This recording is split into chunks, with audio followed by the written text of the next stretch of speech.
سبحان الذی اسری بعبدہ، پاک ہے وہ ذات جو اپنے بندے کو رات کو لے گیا، لیلاً رات کے تھوڑے سے حصے میں، من المسجد الحرام الی المسجد الاقصی، مسجد حرام سے مسجد اقصی کی طرف، لنریہ من آیاتنا، تاکہ ہم ان کو دکھائیں اپنی نشانیاں، انہ هو السمیع البصیر، بے شک وہ سننے والا اور دیکھنے والا ہے۔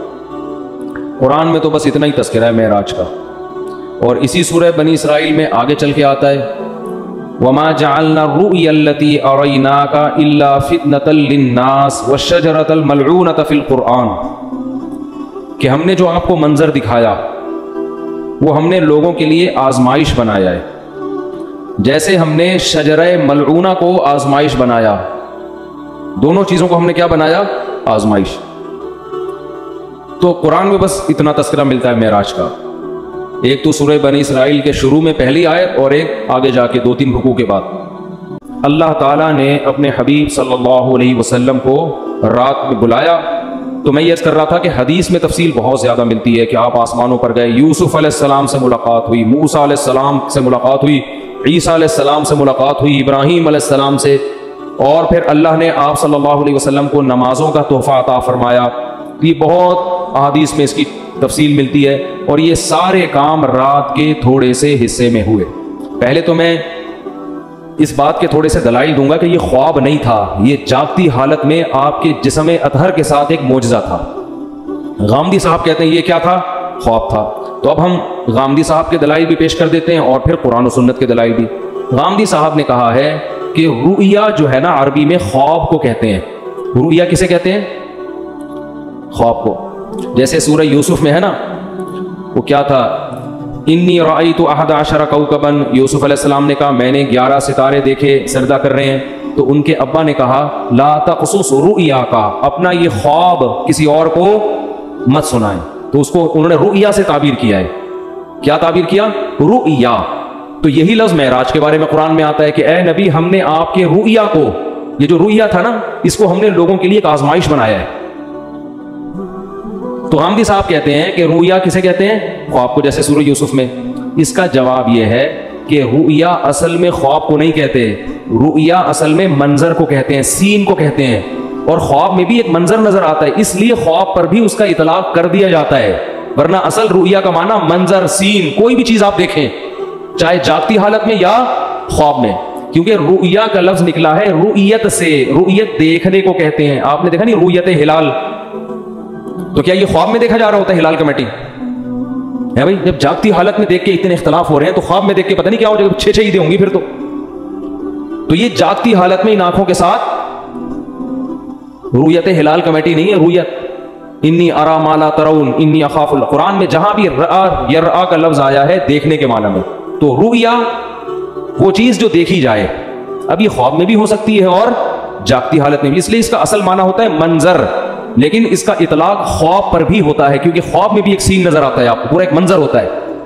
تو اب ہم دیکھتے ہیں کہ قرآن میں جو نبی کے لیے معراج کے لیے رؤیا کا لفظ استعمال ہوا ہے وہ خواب کے معنی میں ہے یا منظر کے معنی میں، دونوں احتمال اس میں ہیں، تو ہم قرآن ہی سے فیصلہ کروا لیتے ہیں کہ وہ حقیقت تھی یا بولو خواب تھا۔ قرآن میں 2 واضح قرینے، اگر ہم حدیث کو ہٹا دیں، حدیث سے تو پتہ چلتا ہے کہ یہ خواب نہیں تھا، حدیث سے تو صاف کے براق پہ بیٹھ کے آپ جا رہے ہیں، خواب میں ان تکلفات کی کیا ضرورت ہے؟ خواب میں آپ امریکہ جاؤ ایسے ہی پہنچ جاتے ہو بغیر جہاز کے بھی۔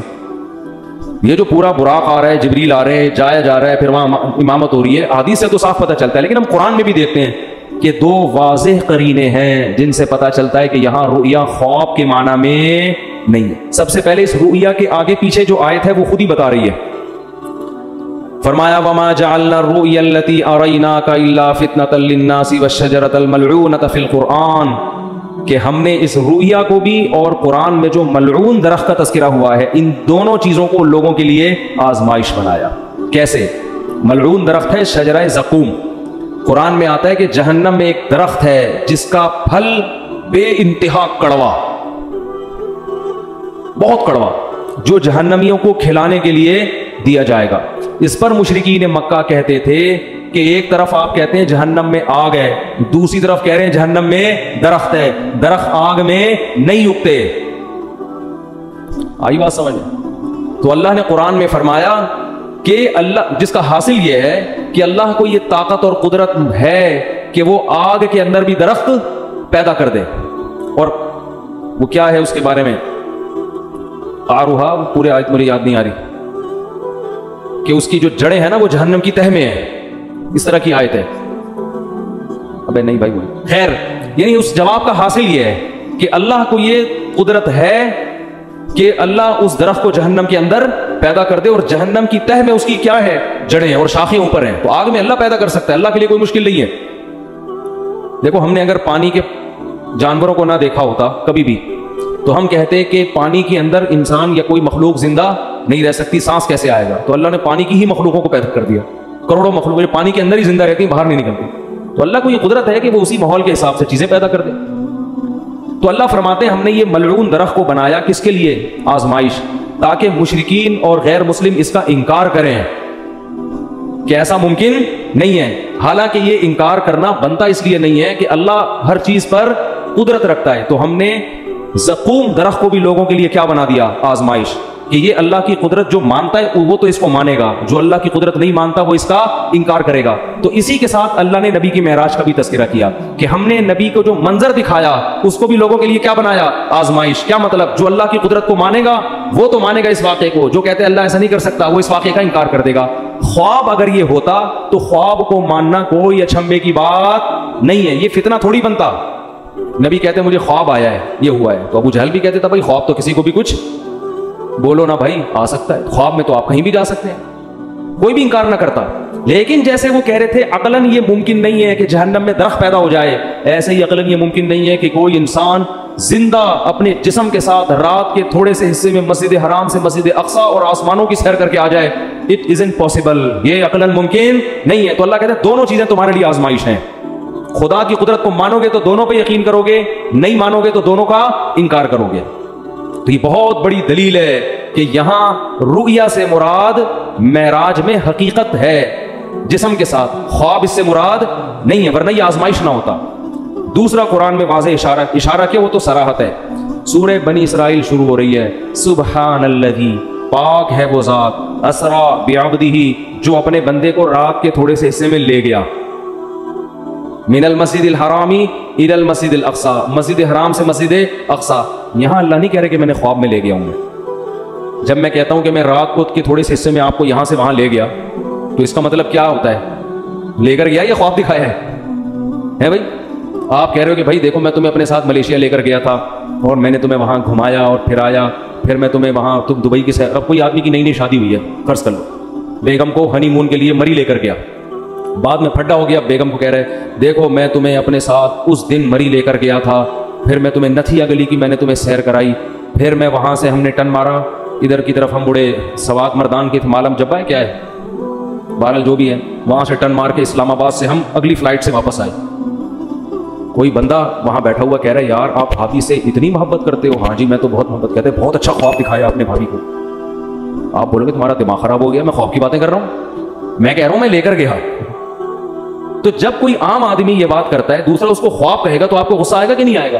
اللہ سورہ بنی اسرائیل شروع اس طرح سے کر رہے ہیں سبحان الذی, پاک ہے وہ ذات, اسرا بعبدہ, جو اپنے بندے کو لے گیا, لیلاً, رات کے تھوڑے سے حصے. یہ تنوین تقلیل کے لیے, تھوڑے سے حصے میں بھی اللہ اپنی قدرت دکھا رہا ہے. خواب کا تذکرہ ہوتا تو نہ رات کہنے کی ضرورت تھی, نہ رات کا تھوڑا حصہ کہنے کی ضرورت تھی.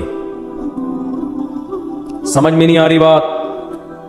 دوسری بات, تیسرا قرینہ, اللہ اس آیت کو شروع کر رہا ہے سبحان الذی, ہر عیب سے پاک ہے وہ ذات. اس میں اللہ اپنی قدرت بتا رہا ہے کہ تمہیں عجیب سا لگے گا کہ رات کے تھوڑے سے حصے میں کوئی بندہ مسجد حرام اور مسجد اقصی سے ہو کے واپس بھی آ جائے. اٹ ازنٹ پاسبل, یہ ممکن نہیں ہے. تو اللہ آیت شروع کر رہا ہے سبحان الذی, اللہ ہر عیب سے پاک ہے, وہ عاجز نہیں ہے کہ کچھ کرنا چاہے تو اس کو اسباب کے تانے بانے جوڑنے پڑے, ٹائم دیکھنا پڑے, بھائی اتنے ٹائم میں تو یہ ممکن نہیں ہے, اس لیے اللہ عیب سے پاک ہے. تو یہ تیسرا قرینہ ہے. خواب ہوتا تو اللہ سبحان اللہ کا ذکر نہ کرتا. عجیب چیز کو دیکھ کے ہم کہتے ہیں نا سبحان اللہ, اچھی کہو کہتے ہیں, وہ کون پنجاب میں جب تقریر ہوتی ہے کہتے ہیں اچھی کہو سبحان اللہ, تو انہوں نے کوئی بڑا ٹیکنیکل پوائنٹ مارا ہوتا ہے. خوابوں کی باتوں پہ کوئی اتنا زیادہ نہیں ہوتا سبحان اللہ, ٹھیک ہے نا. تو اللہ فرما رہے ہیں کہ یہ تین واضح قرینے قرآن مجید میں. لنُرِيَهُ مِنْ آیاتنا، تاکہ ہم محمد صلی اللہ علیہ وسلم کو اپنی نشانیاں بتائیں. تبھی تو مشرکین نے انکار کر دیا یہ نہیں ہو سکتا. اگر خواب کی بات ہوتی تو وہ انکار نہ کرتے. پھر جب انکار کیا تو اللہ فرماتے ہیں ہم نے اس واقعے کو آزمائش بنایا.